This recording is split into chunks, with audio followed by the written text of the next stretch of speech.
Doutor, quando a gente fala sobre esclerose, as pessoas falam assim, esclerose, será?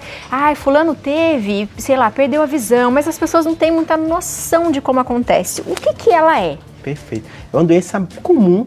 Para você ter ideia, é uma das principais causas de incapacidade da população jovem neurológica. Então, só perde por trauma crânioencefálico. Então, é uma doença que ela vem e fica. Então, ela não tem cura. É uma doença autoimune que seu corpo produz anticorpo contra ele mesmo. Em especial na parte que a gente chama dos neurônios, que é a bainha de mielina.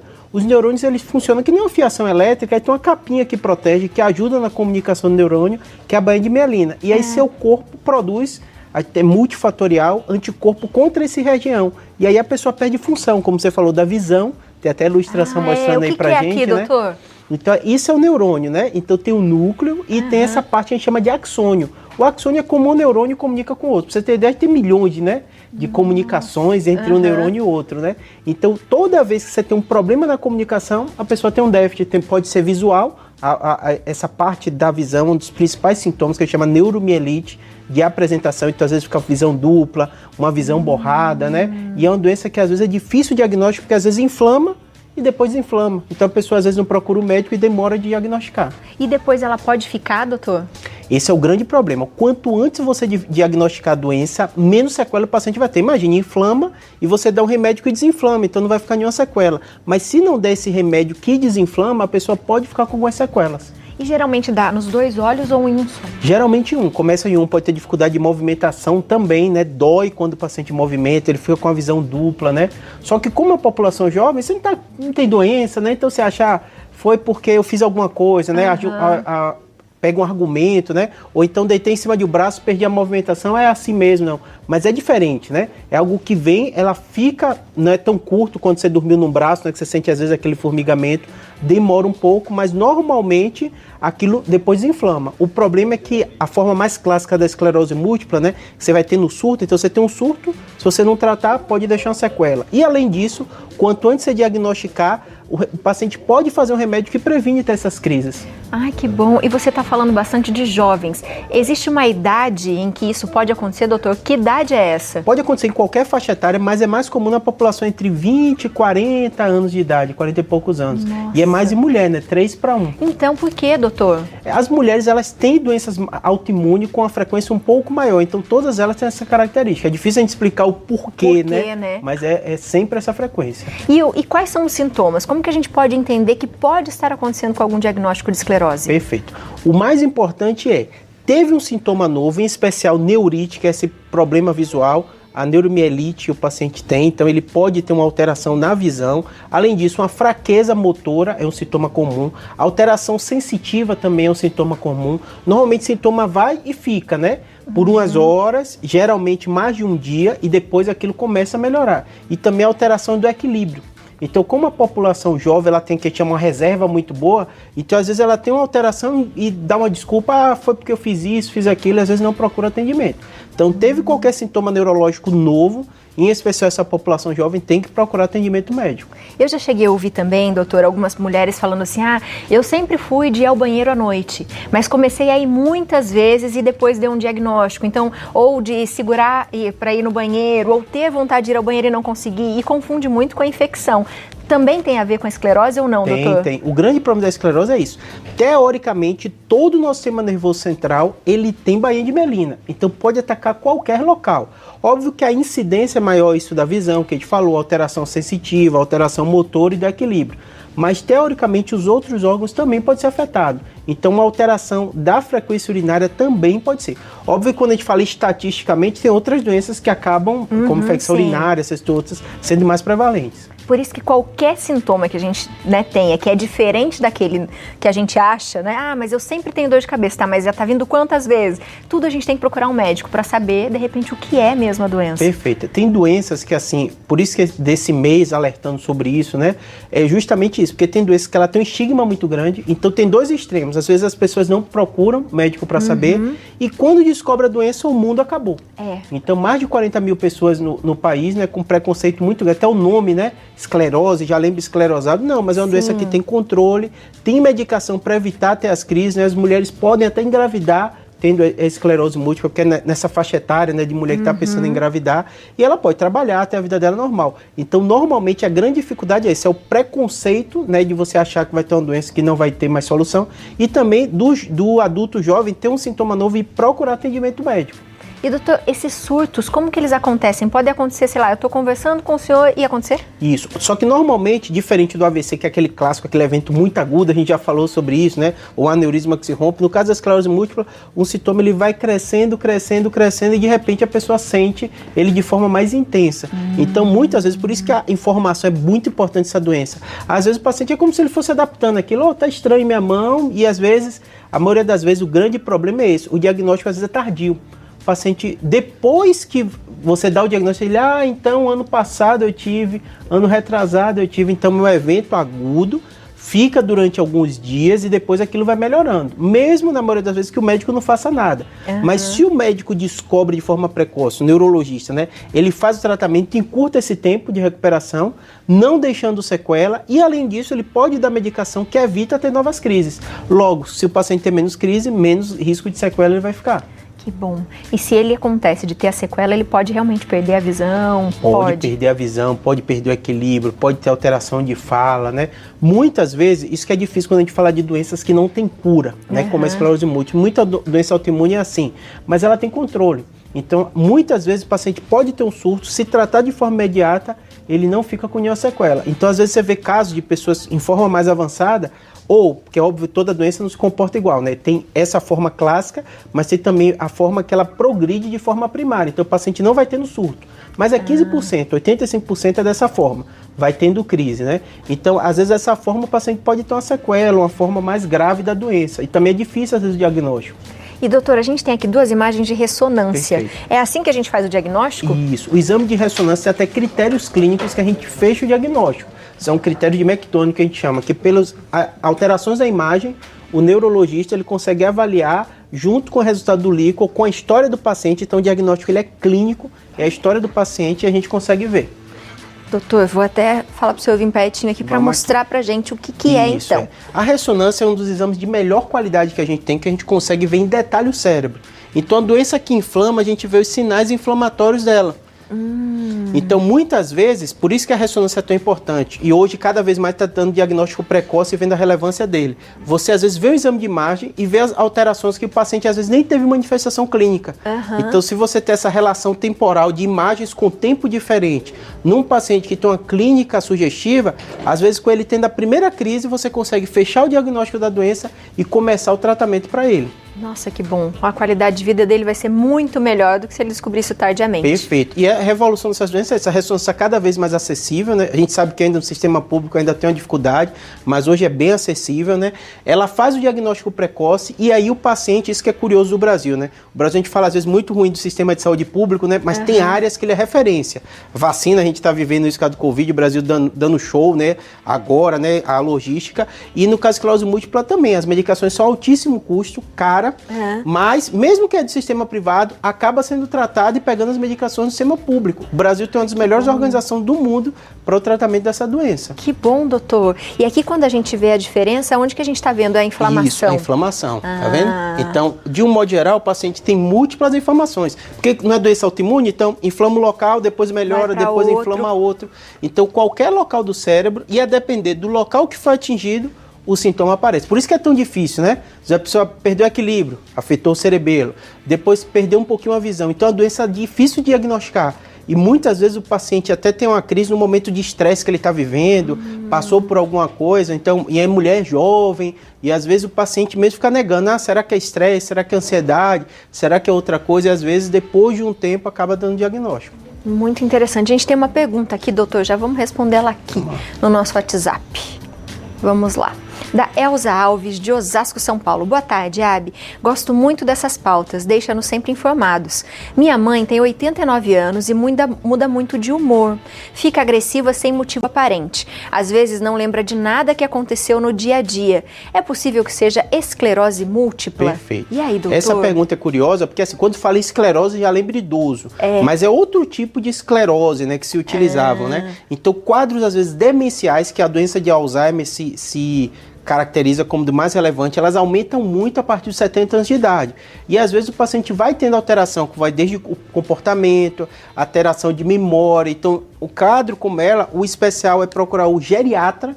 O geriatra, eu falo que às vezes o generalista, né, a gente falou muito já de médico da família e tal, ele tem um papel muito importante. O idoso, ele é muito sensível. Às vezes uma infecção urinária pode dar uma alteração de comportamento. Uma pneumonia, ele não tem febre, não tem nada, e às vezes está lá com quadro, né? O problema cardíaco, né? Mas geralmente são esses quadros avançados de doenças da cognição, né? De um modo geral. Então é importante ela procurar. O geriatra primeiro, se ele achar necessário, procurar o neurologista que vai fazer esse tratamento e o diagnóstico. Muito bom. Doutor, vou dar um recado rapidinho e já Tudo volto. bem. Fique à vontade, Tudo doutor. Vem comigo aqui, vem, vamos continuar falando? Então vamos. E agora, doutor, acho que eu vou chamar um depoimento pra gente assistir junto.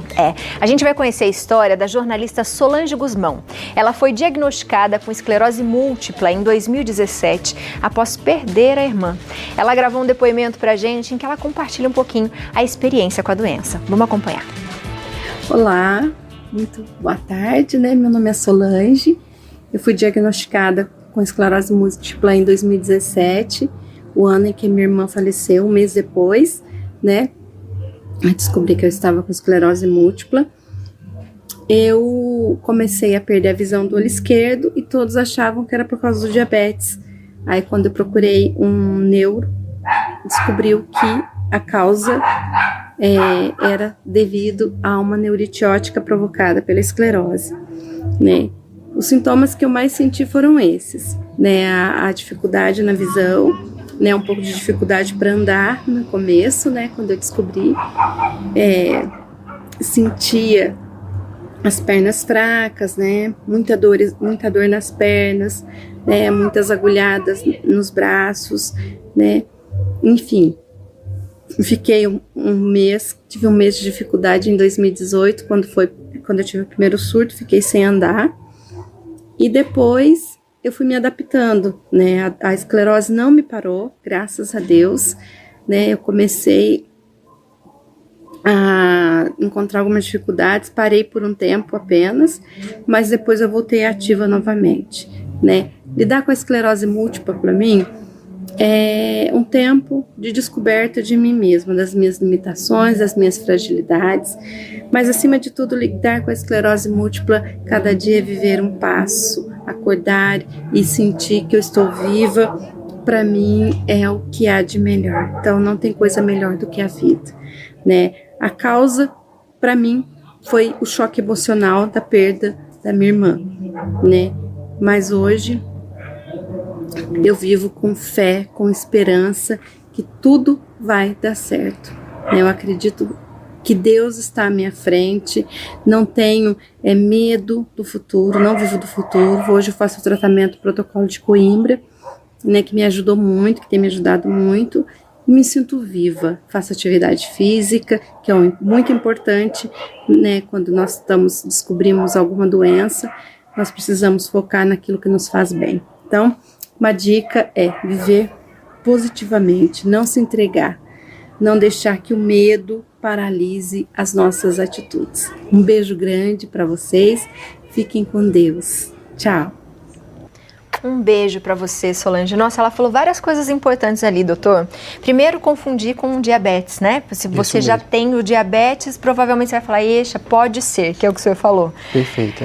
Falou um gatilho ali, né? Emocional. Isso pode acontecer, doutor? Pode acontecer. É porque é uma doença que a gente chama que ela é multifatorial. Então tem um aspecto genético, né? Então não é que é hereditário, a mãe teve, o filho vai ter, mas tem um aspecto genético, tem um aspecto ambiental. O sol, por exemplo, a gente sabe que essa região que a gente vive como o Brasil é incidência até menor do que países mais frios, então tem também essa relação. E o estresse também é um gatilho. Normalmente o paciente nota esse gatilho. E sintoma neurológico é estranho, né? Porque você tem dificuldade para andar, você perdeu uma irmã, então normalmente eles demoram de ter o diagnóstico. E tem outro aspecto que é muito relevante, a gente viu muita coisa aqui nessa entrevista, é que hoje em dia tem a medicina baseada em evidência, tem trabalhos científicos, apesar de ser uma doença que ela é relativamente rara, muita gente tem, são pessoas ativas como ela, e tu tem que procurar um neurologista especialista nisso, porque existem tratamentos adequados. A gente sabe que às vezes quem tem doença crônica ou tem doenças assim, elas ficam desesperançosas, às vezes procuram tratamentos que não têm evidência científica, né?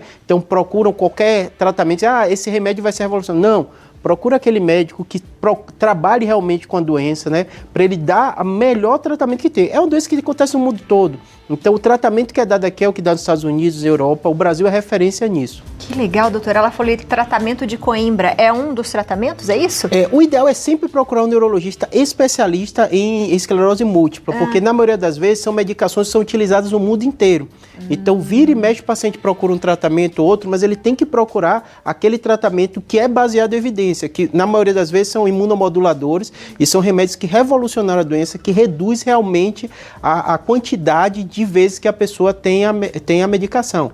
Toma a medicação e reduz. Então, realmente procura aquele médico especialista, né? Ele vai te dar o tratamento mais adequado. É o mesmo que é utilizado no mundo inteiro, né? Então, o brasileiro, a gente é muito... é difícil a gente adoecer. Eu já trabalhei nos Estados Unidos, já conheci, né? A gente sabe que a gente é que lida mal com doença, né? E normalmente, e hoje está evoluindo muito por causa de programas como o seu, quanto mais você se informa, você percebe, todo mundo vai adoecer, não tem jeito. Não tem jeito. E quando chega a doença, pega a gente de surpresa. Então, o mais importante é respirar fundo, ouvir como ela funciona, procurar profissionais de referência nessa área e fazer o tratamento que é baseado em evidência utilizado no mundo inteiro. Muito bom. E, doutor, o senhor falou para mim do calor agora, né? Existem algumas coisas que as pessoas que têm esclerose, elas têm que evitar? Por exemplo, o calor, elas têm que evitar? Isso. De um modo geral, a gente vive aqui, né, no Brasil, né? Então, a gente sabe que às vezes tem períodos que tem gatilhos. Tem paciente que fala que piora muito no calor, outros alguns eventos no frio. Então, de um modo geral, é ele fazer o tratamento adequado e vão ter variações de humor, né? Uma doença muito pesada emocionalmente, né? Você vê que ela falando, eu tô ali, mas você vê que... É sofrido, né? É sofrido, eles são muito organizados, não é à toa que tem esse mês assim, então tem grupos de pacientes que eles se organizam, né? Associações, tem doenças que têm essa característica, né?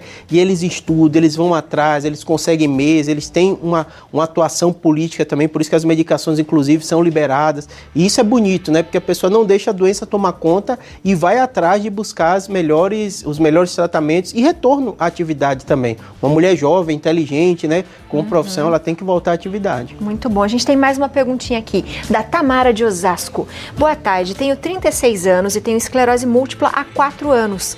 Tomo imunossupressor. Eu gostaria de saber sobre a questão urinária. Desenvolvi bexiga neurogênica e mesmo tomando remédio, tenho muita dificuldade de segurar a urina. Existe algo que eu possa fazer para melhorar? Um beijo, Tamara. Perfeito. Existe sim. Normalmente o paciente com algumas doenças como esclerose múltipla, a gente na neurocirurgia lida muito com outros profissionais. Então muitas vezes o paciente precisa de um acompanhamento com o urologista. Então o ideal é ela sentar com o médico dela, com o neurologista, informar o que é que ela está se queixando mais e ele vai fazer essa avaliação conjunta. Mas é muito comum esses pacientes estarem junto com o urologista que lida com essa parte da bexiga. Na neuro a gente tem muito isso, né? Às vezes ela tem esse tratamento interdisciplinar.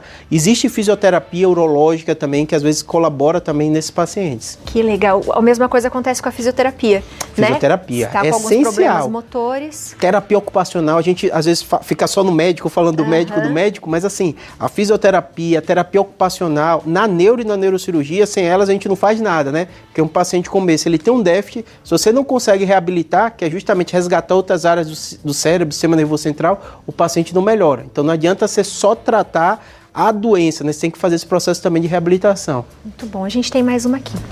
Da Lorena, do Rio de Janeiro. Sou portadora de esclerose múltipla há 16 anos. Parabéns por esclarecer um pouco sobre essa patologia. Vocês estão trazendo luz para um assunto muito importante. Muito obrigada. Poxa, Lorena, que demais a gente saber que a gente está colaborando, né, doutor? 16 anos, tá vendo? Você vê que é uma moça jovem, ativa, e a gente fala que existem doenças que o preconceito é muito grande. Imagine a família dela, né? E ela teve diagnóstico. Um pouco, doutor, eu tô para pensar isso de esclerose múltipla com esquecimento, não é? Esclerosado, dá aquele carimbo como se a pessoa tivesse a doença, ainda mais doenças que a gente fala que não tem cura, é forte falar isso, né? Mas tem controle. Ou ela convive há 16 anos, está ativa, né? Então, realmente, existem doenças que elas têm uma frequência incidência no seguinte, que a pessoa tem, mas ela convive a vida inteira, né? 16 anos.